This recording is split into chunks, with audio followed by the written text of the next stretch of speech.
Okey, Assalamualaikum warahmatullahi wabarakatuh. Malam ini sekali lagi kita ke udara kerana ada lagi ramai yang masih lagi menelefon saya, bertanyakan macam-macam. Dan saya nak beritahu bahawa masih ramai yang tak tahu saya punya Facebook baru ialah Lokman Adam, page Lokman Adam. Bukan Lokman Nur Adam. Page Lokman Nur Adam telah pun dihack oleh mereka-mereka yang tidak bertanggungjawab. Tolong report page tersebut yang hari ini asyik keluar gambar lucah je. Minta tolong follow Lokman Adam, bukan Lokman Nur Adam. Okey. Hari ini saya dapat banyak komentar. Ramai yang marah dengan Datuk Seri Najib, ramai yang marah dengan BNBBC, dan saya pun tak pasal-pasal walaupun saya ni menentang kerjasama di antara UMNO dengan PN ni. Ada juga yang marah dengan saya, sebab hari ini kita menjangkakan bahawa kerajaan Muhyiddin ni akan jatuh, tetapi di saat-saat akhir rakan-rakan kita mereka mengambil keputusan untuk meneruskan kelulusan belanjawan ini dan menguruskan Muhyiddin selepas itu. Kena faham. Muhyiddin masih lagi belum selamat, tetapi sekarang ini kita perlu menguruskan belanjawan terlebih dahulu, dan kita uruskan Muhyiddin kemudian. Apa maksud saya dengan kita uruskan belanjawan terlebih dahulu? Untuk makluman tuan-tuan, hari ini belanjawan kita ni dah lewat dibentang. Dah lewat dibentang. Biasanya belanjawan akan dibentang dalam bulan Oktober. Dalam bulan Oktober. Tetapi belanjawan kali ini dibentang bermula dengan November, dan sidang parlimen kali ini yang sepatutnya sekejap saja masa diambil untuk menyelesaikan belanjawan, tetapi disebabkan mereka ni meletakkan pelbagai syarat untuk delaykan belanjawan ini sehingga ke penghujung 15, dan kalau boleh extend pun hanya 16-17 saja bulan Disember. Ini bermakna tidak ada sebarang usul lain boleh dibawa ke dalam parlimen, hanya usul belanjawan, dan mereka juga bukan hanya memendekkan waktu untuk sidang membentangkan belanjawan, tetapi apa yang mereka lakukan, mereka telah memotong program perbahasan di parlimen ni sehingga jam 1 petang, menyebabkan belah petang tak ada, supaya sidang parlimen ni tak boleh dibuat undi tak percaya ke atas Muhyiddin, tak boleh dibahaskan perkara-perkara lain, kecuali hal belanjawan saja. Okey. Tuan-tuan sedia maklum apa yang dijanjikan oleh Datuk Seri Najib dan rakan-rakan daripada BNBBC. Pertama, kita meminta supaya moratorium diberikan secara automatik kepada semua. Untuk makluman tuan-tuan, ada progres, bukan tak ada progres langsung. Cuma tidak seperti mana yang kita harapkan. Sebab kalau dah namanya Muhyiddin, tuan-tuan, memang tak pernah mendengar denyut nadi rakyat.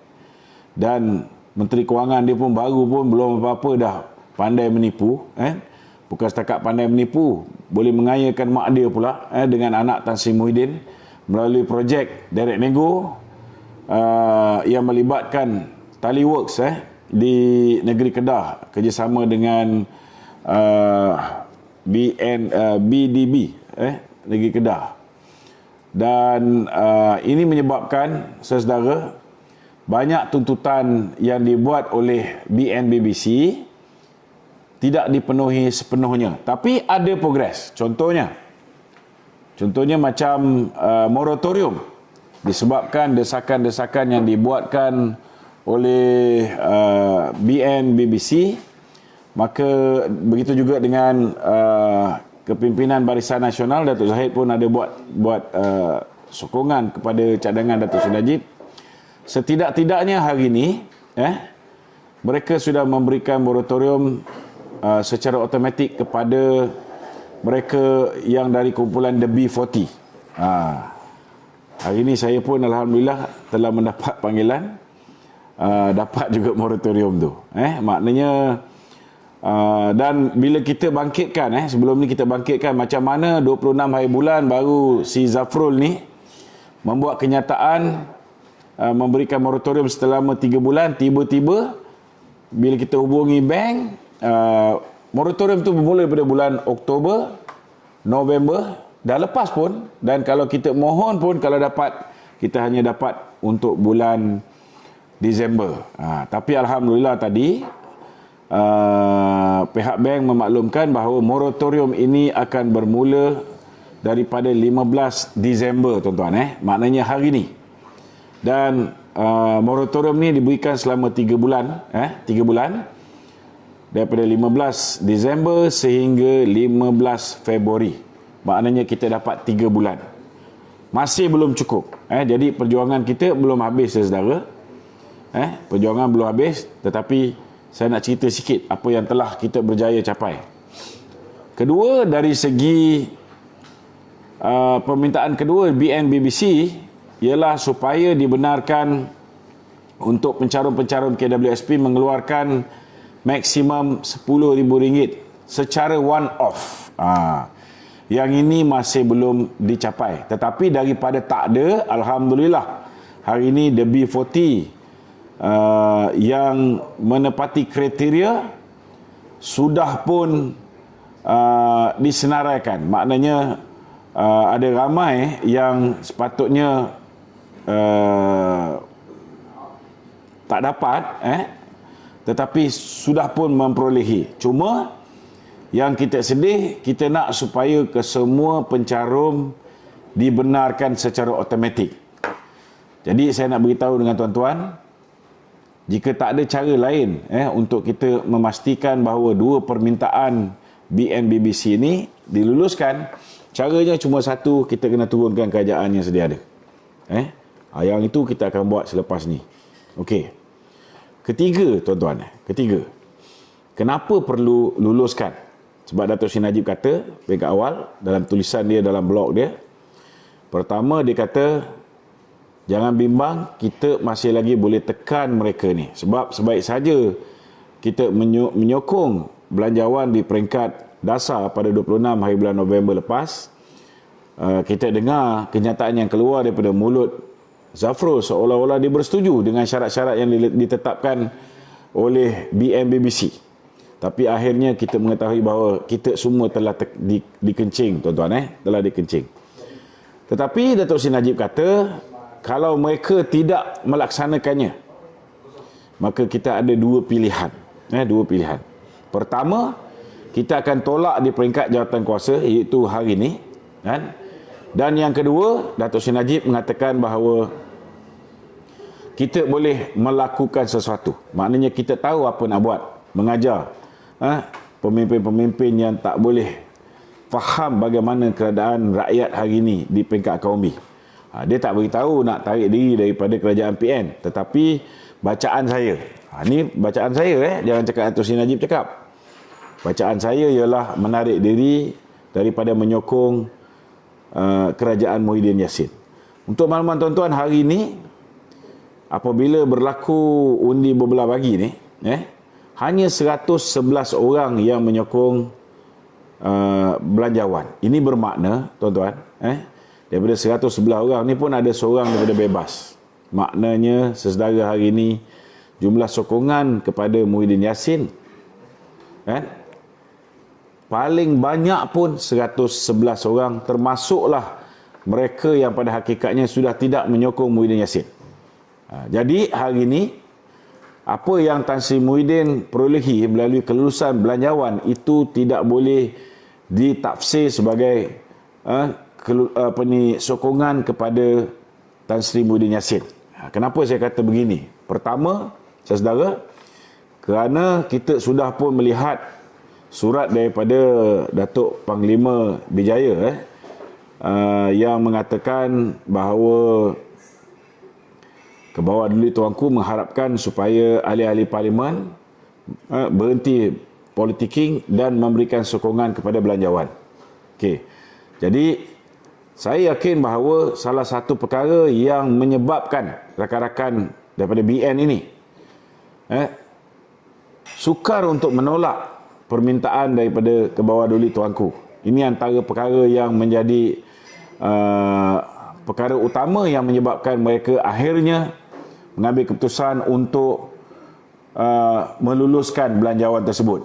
Tetapi satu perkara yang kita perlu ingat bahawa meluluskan belanjawan bukan bermakna menyokong Muhyiddin, dan meluluskan belanjawan bukan bermakna kita mahu memberikan mandat kepada Muhyiddin melaksanakan belanjawan tersebut.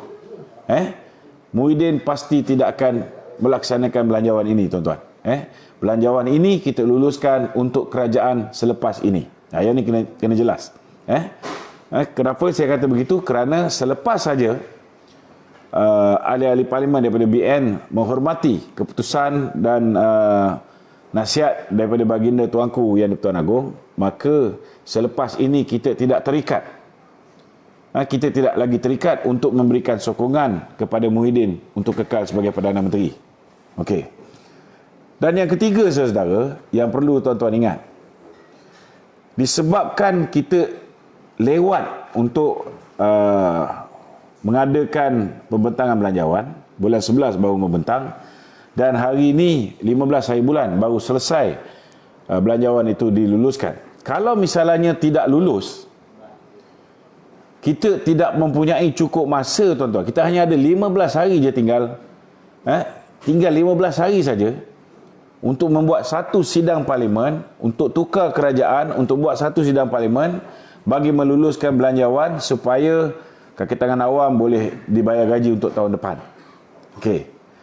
Dia ada dua benda yang boleh dibuat. Pertama, bila kita tolak belanjawan hari ini, lepas tu kita tukar kerajaan, lepas tu kita bentangkan belanjawan, ini agak mustahil lah senang cerita, untuk dilakukan dalam tempoh 15 hari. Jadi kalau misalnya kita tak nak buat benda ni, apa yang boleh kita buat? Perdana Menteri Interim boleh mengisytihar darurat. Dan bila kita isytihar darurat, kita boleh gunakan duit dana perbendaraan tanpa mengadakan sidang parlimen. Kerana apabila darurat diisytihar, kita tidak lagi perlu mengikut Perlembagaan Persekutuan. Jadi tuan-tuan, seperti mana yang tuan-tuan sedia maklum, ahli-ahli parlimen daripada Barisan Nasional sudah pun melihat bagaimana bila Tan Sri Muhyiddin Yassin dan kabinet beliau mencadangkan supaya diadakan darurat bagi menyelamatkan tengkuk Tan Sri Muhyiddin Yassin. Kita boleh tengok bagaimana, saudara, reaksi rakyat, reaksi pimpinan-pimpinan kita yang menentang darurat itu. Jadi kalaulah kita lepas ni kita tak luluskan belanjawan hari ni, katalah lepas ni Muhyiddin jatuh, katalah salah seorang daripada pimpinan UMNO diangkat menjadi menteri ataupun Perdana Menteri Interim, maka kalau misalnya kita nak bayar gaji kaki tangan awam, nak bayar untuk semua bantuan-bantuan yang nak diberikan kepada rakyat dan sebagainya, kita mengambil pendekatan mengisytiharkan darurat. Kalau bagi saya tak ada masalah. Tapi masalahnya rakyat rata-rata bila kita bicara soal darurat, mereka ingat apa yang terjadi ketika serangan pihak komunis, apa yang terjadi ketika konfrontasi Indonesia. Sudah pastilah mereka menggambarkan bahawa akan diwujudkan kerahan tentera dan sebagainya yang sudah pasti tidak mesra ekonomi, dan akhirnya akan menyebabkan ekonomi menjadi semakin parah, dan ramai orang akan menentang. Lebih-lebih lagi kita sendiri menentang bila Muhyiddin nak melaksanakannya, tetapi bila kita mendapat kuasa, kita pula yang melaksanakan darurat. Jadi cara yang lebih baik, saudara, cara yang lebih baik untuk menyelesaikan masalah ni ialah kita uruskan belanjawan ni bagi lepas dulu, dan kemudian baru kita uruskan Muhyiddin Yassin. Muhyiddin ni, saudara, hari ni ada 111. Maknanya kalau esok atau lusa satu atau dua orang mengumumkan bahawa mereka tidak lagi menyokong Muhyiddin sebagai Perdana Menteri, maka kerajaan dan baginda Yang di-Pertuan Agong Muhyiddin memberikan pembuktian bahawa dia masih mempunyai simple majoriti 111 ahli parlimen. Di situlah di mana riwayat politik Tan Sri Muhyiddin Yassin sebagai Perdana Menteri Malaysia akan berakhir. Jadi hari ini saya nak beritahu dengan saudara, harap bersabar sikit. Kita boleh teruskan, tetapi nanti bila kita teruskan nak bayar gaji kaki tangan awam, kita istihad darurat, ramai bantah, jadi keadaan akan jadi lebih payah. Kita punya kerajaan baru nanti pula akan berhadapan dengan tentangan pelbagai pihak. Jadi biar kita settle dulu. Yang penting kena faham bahawa belanjawan ini bukan untuk memberikan sokongan kepada Muhyiddin terus menjadi Perdana Menteri. Hanya untuk menyelesaikan masalah pembayaran gaji untuk tahun depan, bantuan-bantuan dan sebagainya. Okey. Jadi kita mulakan dengan sesi soal jawab. Tuan-tuan boleh tanya sebarang soalan. Kita akan cuba memberikan penjelasan.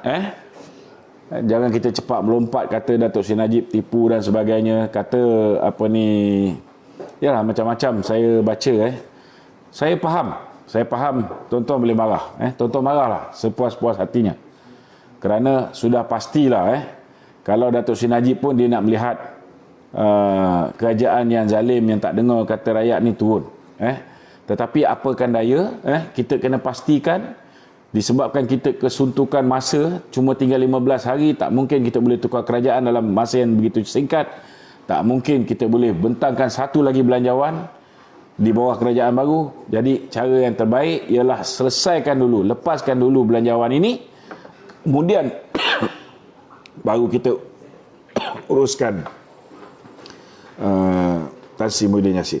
Okey, silakan. Okey, Tok. Untuk menurunkan Muhyiddin Yassin nanti tu, melalui penolakan bajet atau menarik diri dari menyertai kerajaan PN, yang mana lebih mudah sebenarnya? Kalau tanya saya sebenarnya lebih mudah sekiranya kita lakukan penolakan bajet, kerana ini secara automatik akan menyebabkan Tan Sri Muhyiddin kehilangan majoriti dalam satu sidang yang formal, kan? Cuma ada sedikit halangan disebabkan speaker berpihak pada mereka.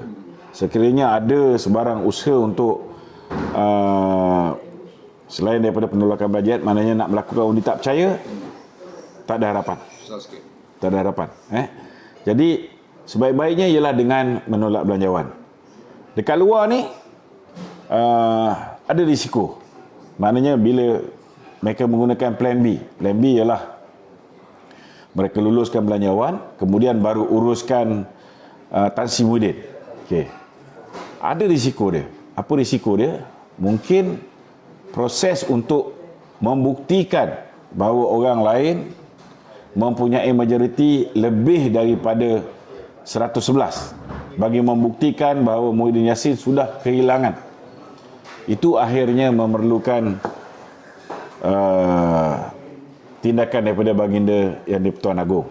Maknanya akhirnya Yang di-Pertuan Agong akan menentukan sama ada sebuah kerajaan baru boleh ditubuhkan ataupun apabila dia mendapatkan pembuktian sama ada orang ni betul-betul ada 120 ataupun 113, ketika itu baru dia tahu bahawa orang ni tak ada 113 dan Muhyiddin telah kehilangan 113 juga. Maknanya terpaksa diserahkan kepada baginda tuanku untuk memutuskannya. So benda ni macam-macam boleh jadi lah. Macam-macam boleh jadi. Mungkin tuanku sibuk kat tempat lain ke, ataupun tuanku tak sihat ke, nanti benda ni mungkin akan menjadi lebih panjang masa dia. Dan dia boleh jadi drag yang lama. Sebenarnya paling cantik ialah dengan melakukannya ketika belanjawan. Kita tolak belanjawan. Tapi kita pun tahu bahawa dia orang pun tahu dia punya nyawa di hujung tanduk. Maka mereka drag perbahasan tentang belanjawan ini di penghujung tahun. Jadi suka tak suka kita kena lepaskan. Kalau tidak, yang menjadi azab kaki tangan awam yang tidak tidak boleh dibayar gaji dan sebagainya, kan? Dan akhirnya kita terpaksa mengambil keputusan untuk melakukan darurat supaya menghalalkan pembayaran gaji dan sebagainya, disebabkan ketika kita isytihar darurat, proklamasi darurat itu, kita sudah tidak lagi terikat dengan Perlembagaan Persekutuan. So last kali kita pula kena tembak, betul tak? Jadi lebih baik kita settlekan ini dulu, baru kita settlekan Muhyiddin. Tapi di luar parlimen ni banyak pancaroba dia lah. Betul, berkenaan dengan bajet tu, ini tanya pandangan Datuk. Dan bila kita berjaya turunkan beliau, katalah bagi dia tuanku mengambil keputusan untuk membubarkan parlimen. Tetapi sementara menunggu COVID semua selesai, maka dilantik seorang Perdana Menteri interim. Okey. Bagi mereka yang risau sangat pasal soal, sebab ramai orang sangat berharap pasal KWSP ni, inilah nak menyelesaikan hutang-hutang yang dah bertimbun. Inilah yang diharapkan dapat menjadi modal pusingan untuk mereka memulakan perniagaan, untuk menyambung perniagaan yang dah terhenti disebabkan ketika mereka berniaga tiba-tiba diarah untuk duduk di rumah, duit modal pusingan ni digunakan untuk bagi anak makan, sebab hilang pendapatan. So banyak orang akan hampa. Jadi bagi yang hampa apa semua, saya nak beritahu, berdoalah semoga kita diberikan kerajaan interim ataupun kerajaan baru yang mendengar denyut nadi rakyat. Maknanya mereka ni sebaik saja mengambil alih pucuk pimpinan negara, mereka kena selesai dua perkara ni. Pertama, moratorium diberikan selama 6 bulan secara automatik kepada semua. Dan yang kedua, hak pencarum KWSP untuk mengeluarkan 10,000 maksimum ni diberikan secara one off, kan? Saya tak faham kenapa mereka tak boleh fikir cara lain. Kalau tak nak bagi secara one off dengan menggunakan duit KWSP, mereka ada banyak cara. Contohnya, mereka boleh engage dengan Bank Rakyat. Bank Rakyat hari ini melakukan promosi supaya menggalakkan orang meminjam dengan Bank Rakyat. Kenapa tak Bank Rakyat beri pinjaman kepada pencarum KWSP 10,000 ni, kemudian dalam masa yang sama, simpanan di KWSP itu dicagarkan kepada Bank Rakyat. Maknanya pencarum akan terima RM10,000, dan setiap tahun Bank Rakyat KWSP akan bagi dividen lebih kurang 8%. So 8% tu 4% untuk interest Bank Rakyat, lagi 4% dapat pada pencarum. Maknanya pencarum dapat duit dia dan dia tak hilang dia punya dividen. Ini satu cara yang boleh dibuat. Ataupun sekarang ni dalam keadaan semua orang susah, pencarum pun susah, majikan pun susah, ada satu lagi kaedah yang boleh digunakan untuk menambah kuasa membeli rakyat pada hari ini, dengan meningkatkan gaji. Tapi takkan kita nak suruh dia orang ni tingkatkan gaji ketika semua orang tengah berhadapan dengan masalah. Tapi apa yang boleh dibuat, boleh dibuat satu grace period, katalah 6 bulan. Duit yang sepatutnya disumbang oleh majikan ni kepada KWSP, duit inilah yang disalurkan terus kepada pencarum-pencarum yang cukup-cukup memerlukan.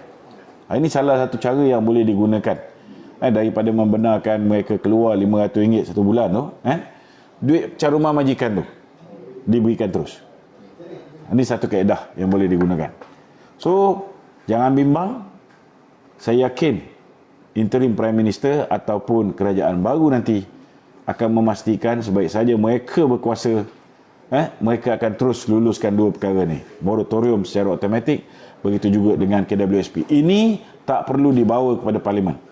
Ini keputusan yang kerajaan boleh buat melalui mesyuarat kabinet biasa.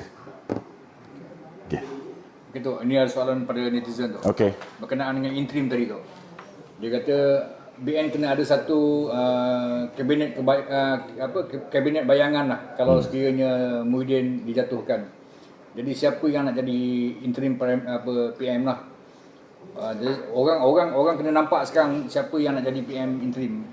Baru nampak macam apa, sudah ada persediaan macam PA sudah sediakan. Okey, ini kena faham. PM interim ni ialah di bawah kuasa tuanku. So kita tak boleh cadangkan sesiapa pun.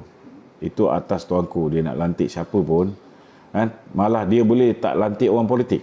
Dia boleh lantik ketua setiausaha negara untuk mentadbir negara.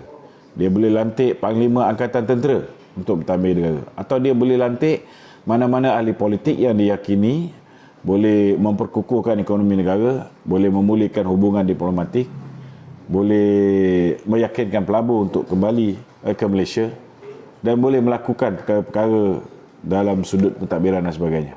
So, ianya di bawah bidang kuasa yang di Pertuan Agong. Tetapi sekiranya sekiranya parlimen dibubarkan, Barisan Nasional boleh membentuk kabinet bayangan. Maknanya itu mungkin boleh jadi sebahagian daripada manifesto mereka. Maknanya kalau misalnya kami diberi peluang untuk memerintah, okey, Perdana Menteri kami ialah sekian, timbalan Perdana Menteri kami sekian, lepas tu menteri-menteri kami sekian. Itu boleh dibuat. Tapi biasanya tidak ada sampai ke level kabinet bayangan. Mereka cuma buat Perdana Menteri, calon Perdana Menteri mereka. Contohnya macam pilihan raya lepas, Pakatan Harapan menamakan Tun Dr. Mahathir sebagai calon Perdana Menteri. Kalau dia buat kabinet bayangan dia, orang tahu bahawa Lim Guan Eng akan menjadi Menteri Kewangan, mampus. Orang tak akan undi Pakatan Harapan. Mungkin netizen tadi bertanya mungkin biasanya kabinet bayangan ni dilakukan oleh pembangkang untuk monitor menteri-menteri terbabit. Maknanya setiap ahli parlimen tu dia akan letak, okey, kau jaga Kementerian Haiwan Wanita. Seorang lagi dia suruh marking Menteri Kementerian Dalam Negeri. Seorang lagi dia suruh marking Kementerian Pertahanan. Itu biasa pembangkang buat. Mungkin ada macam press conference malam antara Kuli dengan Mahathir. Adakah mungkin ada mempengaruhi dengan keputusan penolakan menyokong bajet itu di kalangan MP? Tak ada. Mahathir ni dah expired lah bro. Siapa nak pakai cakap dia? Bagi modal untuk kita balun je. Ya. Okey Dok. Tadi bila Datuk kata pasal bajet tu terlalu pendek dia punya maknanya dah suntuk sangat. Dia orang pertama sekali dia orang lambatkan pembentangan belanjawan. Dah lah lambatkan. Kemudian dia limitkan pula hanya 80 orang boleh masuk dalam satu masa. Kemudian daripada 89.5 jam yang sepatutnya pembentangan dan pembahasan belanjawan, dia pendekkan jadi 66 jam. Kemudian daripada full day, dia pendekkan sampai pukul 1 tengah hari. Lepas tu petang semua kosong. Adakah COVID ni keluar sampai pukul 1? Lepas pukul 1, COVID baru nak keluar, yang menyebabkan ahli parlimen kita tak boleh pergi sidang parlimen. Ini semua peraturan yang direka khas untuk memastikan sidang parlimen yang patutnya boleh bahas banyak perkara, tapi boleh bahas belanjawannya. Lepas habis belanjawan, tutup. Menurut pandangan tu, dalam keadaan tergopoh gapah tu, dia mendirikan bajet tu. Adakah bajet ni nampak lebih kemas tu? Bajet kali ni lah, minta maaf cakap lah, orang dah tak peduli lah. Sebab dua perkara yang orang amat harapkan telah tidak ditunaikan oleh pihak kerajaan. Jadi walaupun ada benda-benda yang cantik, benda-benda yang bagus yang dibentangkan oleh kerajaan, terutamanya dari segi bantuan-bantuan, benda ni lenyap, kerana bila dinamakan bantuan, golongan sasar yang terlibat mungkin the B40.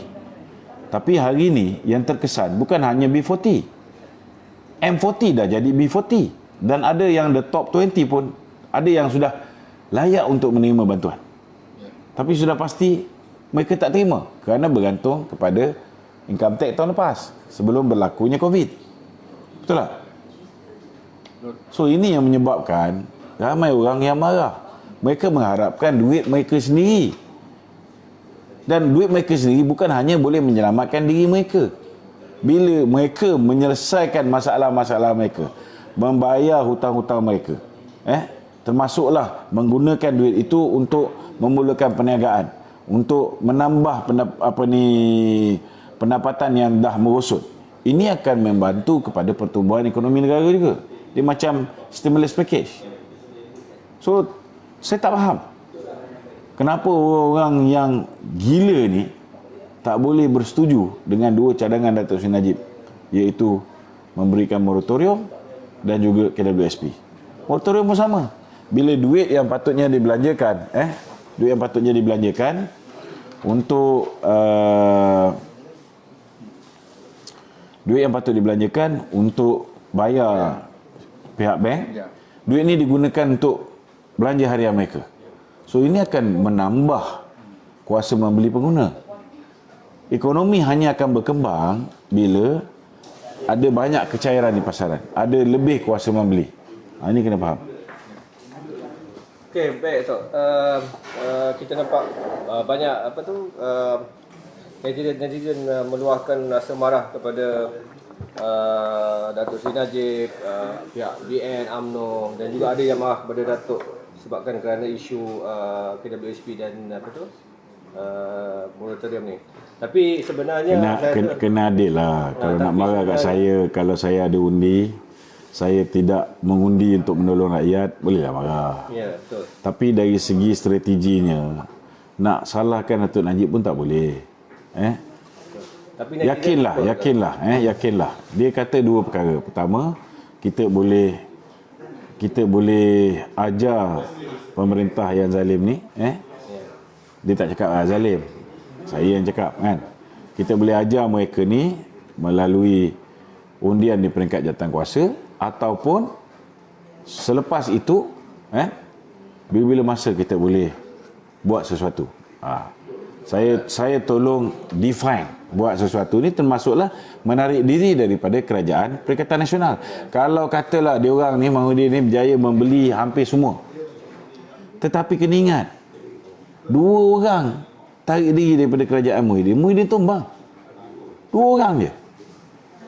Itu sebab dia dah beli seorang bebas. Nampak? Hari ni, pengundian hari ni, seorang daripada bebas telah pun mengundi menyokong belanjawan. Maksud saya Datuk, sepatutnya rakyat kena faham yang sebenarnya yang berkuasa adalah Muhyiddin dan juga Kementerian Kewangan. Jadi kita UMNO ni dengan BN ni cuba membantu. Kita cuba membantu, cuba memperjuang. Tapi kemarahan diserahkan 100% kena faham. Kepada pihak Pakatan Nasional. Kena faham bahawa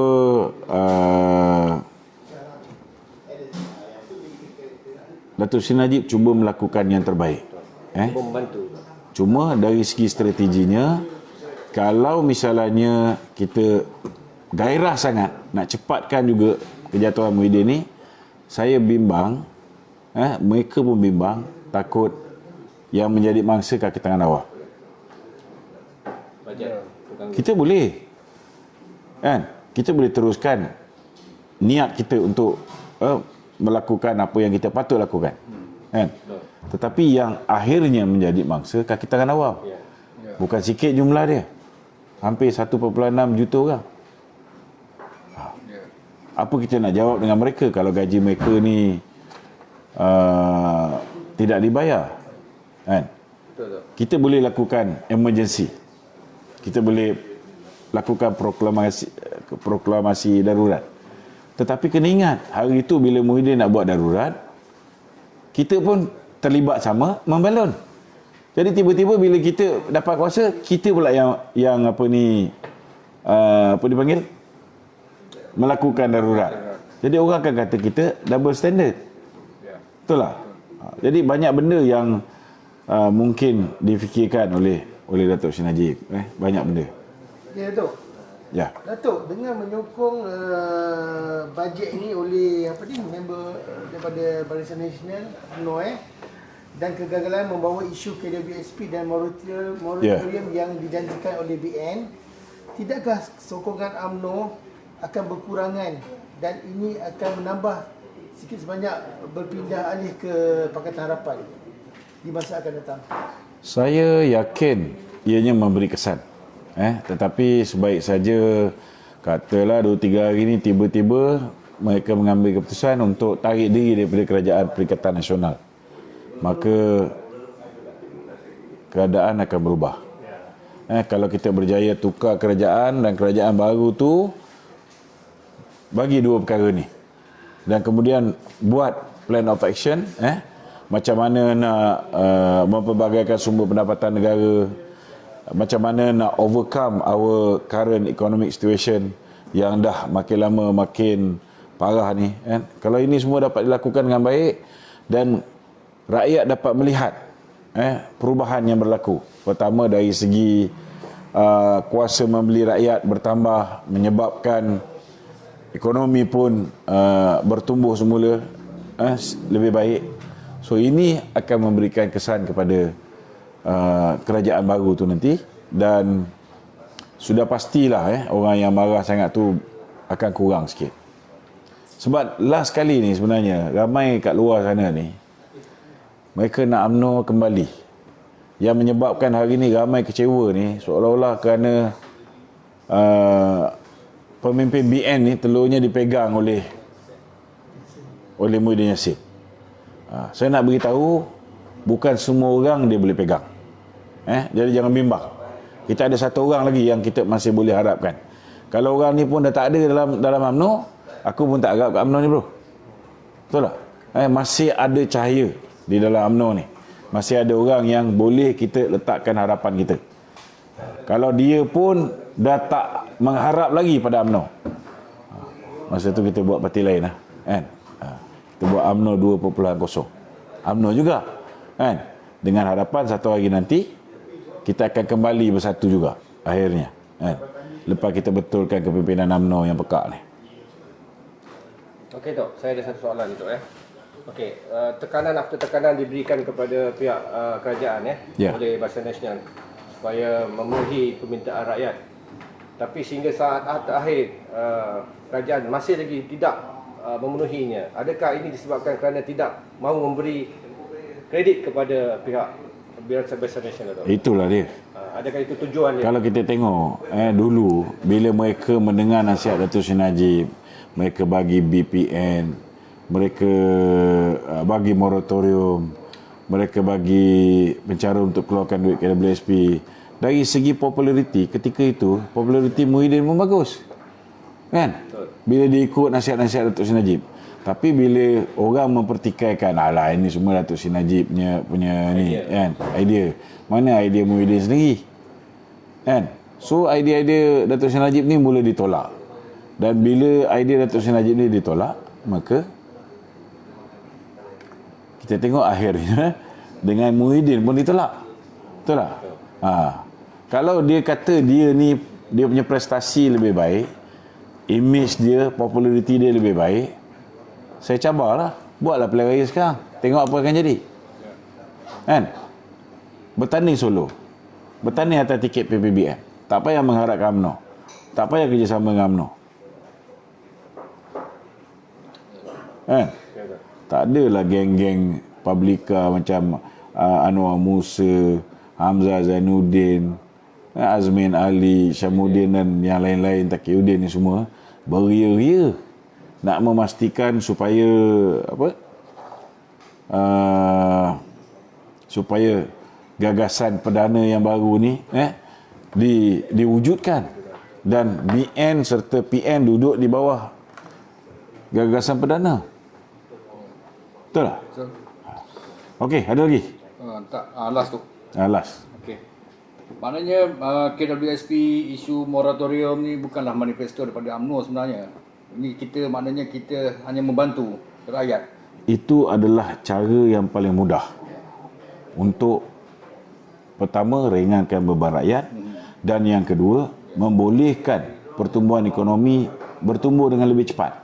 Sebab kalau nak mengharapkan duit pinjaman zaman Mahathir 22 bulan, daripada 2017 kita punya hutang cuma 686.8 bilion, sudah mencecah lebih daripada 1 trilion.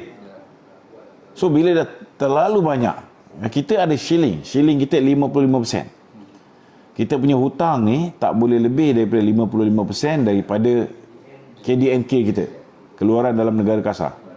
So kalau dia lebih daripada 55%, ini shilling yang kita letak sendiri, maka kita anggap ianya sudah menjadi tidak sihat. Ini zaman kita dulu kita letak. Itu sebab dah zaman Datuk Seri Najib ketika 2017 tu, dia dah turun daripada 54 turun kepada 52, kemudian jadi 50.8. Bulan Mei tu hari masa kita jatuh tu pun dah dekat 48. Tiba-tiba bagi kat Lim Guo Eng dengan Mahathir, dia mencanak naik. Menjadi 1 trilion lebih. So bila kita dah nak elakkan daripada menambah hutang itu, maka cara yang paling baik sekali, kita biarkan rakyat untuk contribute, keluar duit dia sendiri daripada KWSP untuk membantu memperkukuhkan ekonomi negara. Itu satu cara. Yang kedua, duit rakyat lagi sekali yang sepatutnya digunakan untuk bayar pinjaman kereta, pinjaman perumahan, pinjaman loan peribadi. Ambil duit tu 6 bulan tak payah bayar, dan duit tu digunakan untuk dibelanjakan. Itu je menyebabkan ada lagi tambahan 6.34 bilion kecairan di pasaran. Okey, Dok. Okey? Okey, Dok. Okey. Assalamualaikum warahmatullahi wabarakatuh.